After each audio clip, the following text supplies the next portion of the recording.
mana barumsaa bultii addaatitti duulli uummata irratti gaggeeffamaa jiru. Akka rabbii kennaa namni yuunivarsiitii irraa mee namni yuunivarsiitii irraa baatan harka baasan warri yuunivarsiitii irraa baatan hayyoonni kennas keessa jiran nama tokko qofa arganne nama lama arganne guyyaa roobii jimaataa maal nyaatan mee hayyootatti meettan yuunivarsiitii kam irraa baatan Dr. Gunatu jedhama. Ani waan biraan baafan musliimochi kiraa laachuu jedhee barattoota waliin ta'ee chigirii qabnaan maali naan jedhe amma akka gootolee Dr. Gunatu baabina sadii si gaafa qajeelii naan jedhe maali naan jedhe tokkoffaa roobii fi jumaa sana soomsisaan tanii odoo amma kaasaallee jedhe hin kaaftanii kaasa an soomin shiroo an badam foon banyaanna osoo jenne illee tole hin jettanii baabina sadii naan jedhe lafatu naan jedhe tokkoffaa naan jedheen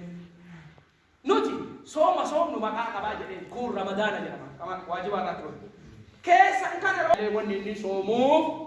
Itoophiyaa ye kiristaan daseet noo jaalattee jibbitee funyaan kee qabattee osoo hin jaalatini amantii hordofuu qabdaan soomsaa barataan kennan siina dhaabu ema sooma bara rabbi rahmatan ofaa godha mee amiin jedha amiin ila yuunivarsiitii wanna mana yaa hospitaala keessatti wala tasodo kana tagayana bota kardi tu fudhatu tokko jira hon jedhanii balbala gadi keessa balbala kubbaa maal barreessa beekan itti maskara barreessa namni yoo seenu balbala yoo gadi kaatti maal godhate gadi kubbaa maal hatta dukkaanaa dur baadiyyaa irra namni kenna dhaabatu kubbaa irratti ballaytaawwan istiraawii koo akka nama maffeengabana gamas akka nincine hodhuusitti maskara roobete dukkaana tinni komre namni martinu yoo gaseenu gadoje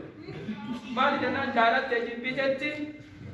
biyyati keessa jirtu kun mas'alaa sujuuduu qabdanii nurratti taphataa turanii